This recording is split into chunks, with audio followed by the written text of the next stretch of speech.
James, we've had a few days now to reflect since the playoff final. How do you look back across the season as a whole? Yeah, obviously massively disappointed. It was probably a tough season, but the way that it ended obviously was horrible. Everybody at the club and obviously the fans are rightly so and gutted that we find ourselves relegated.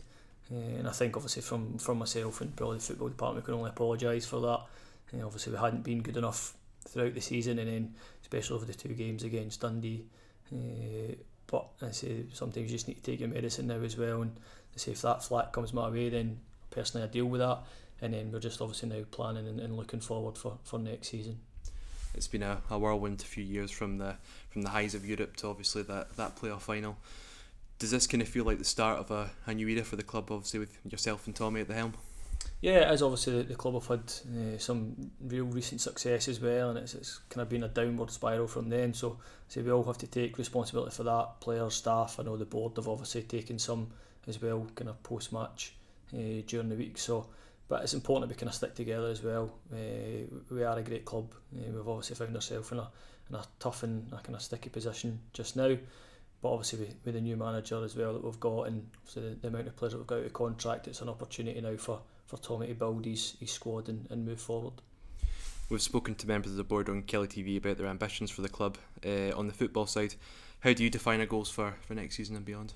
Yeah, I think it's obviously just about rebuilding the squad, probably getting a young hungry squad as well that are going to then push and make sure we get promoted next year. I think that must be the aim. We're going to be the biggest team in that division. I think we're going to be the target for all the teams as well, so we need to be ready for that. I'm sure the manager will, and hopefully we can get the players in that will be the same. As you say, a new manager always brings new ideas, so can the fans expect to see a change in recruitment strategy compared to the last two windows?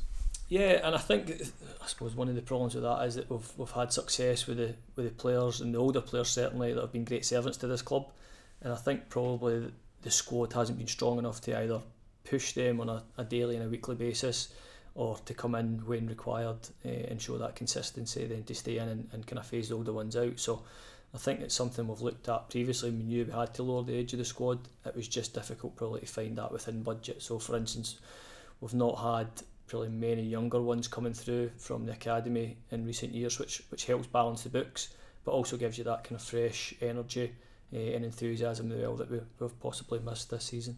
Just kind of touching upon the importance of unity between the club and fans.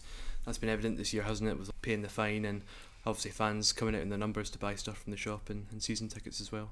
Yeah, it's been great, and as I say, it's been tough for them watching from home and not getting along to Rugby Park to support the boys, and probably sticking with us for large parts of the season, even when we were really probably inconsistent. We went through some bad runs, so we had the COVID situation as well, and great credit to the fans for the amount of money they raised in such a short period of time, and we're forever grateful for that as well, and hopefully now we can probably repay them certainly next season by going and having a successful season, and hopefully by then they'll be back along at Rugby Park cheering us on.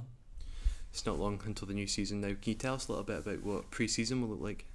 Yeah, well, I think we're hopefully trying to get a pre-season trip. That's nothing set in stone yet, but I think with a large number of players that are probably going to have to come in, there might be some members of staff as well that will change. So I think with that, it's important that they kind of get an opportunity to bond. And I've always found previously that if you are away somewhere for a number of days, the kind of downtime that you have is always a great opportunity to get to know each other and to kind of grow as a group. So that's the plan, and obviously we've seen the cup draw today as well, so that will be coming round thick and fast. It's important that we're ready to hit the ground running when the games begin. James, recruitment is something that's been talked about a lot. Can you talk us through what your process is when you're assisting the manager with finding new players? Yeah, so I can be a point of contact for agents for other clubs. We have a number of platforms, whether it's Scout or Transfer Room as well, that kind of probably comes into me and the manager. When he's obviously busy on the training ground, I can kind of deal with that. I'm the one that maybe puts players forward, anything that comes in through a recruitment team. So I was actually looking at the past. I know there's obviously been probably a lot of that thrown at my door, which is fine, but I say ultimately over the piece, anybody that comes into this building, whether it was under the two previous managers, would be on their final say. For instance, I think it was December 2019, I recommended Jamie McGrath to the manager at that point as well, and obviously it wasn't maybe a right fit for him. Also, I think Kyle Lafferty, I would put them to the staff in January this year as well. So it's just their decision ultimately what they see in the squad. But I think now, obviously, sharing an office with the manager as well, it definitely helps that communication in terms of us planning moving forward.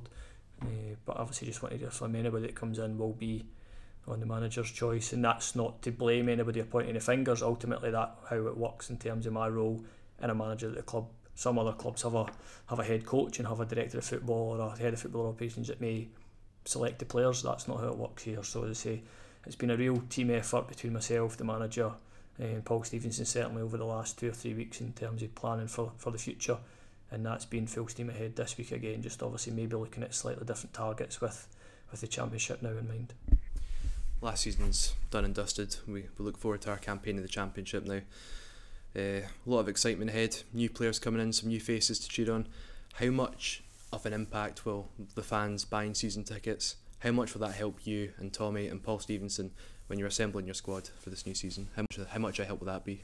Yeah, it'll be a huge help. Obviously, we understand that times are tough and people have went through a tough period in the last kind of 16-17 months as well, so we appreciate that. But hopefully, if anybody can, they get back along to Rugby Park next season with their friends and families and get cheering on the boys again. And as I say, like I said earlier, hopefully we can get a team on the pitch that they can be proud of, they can support, and they can enjoy watching the game, because obviously it has been a tough year.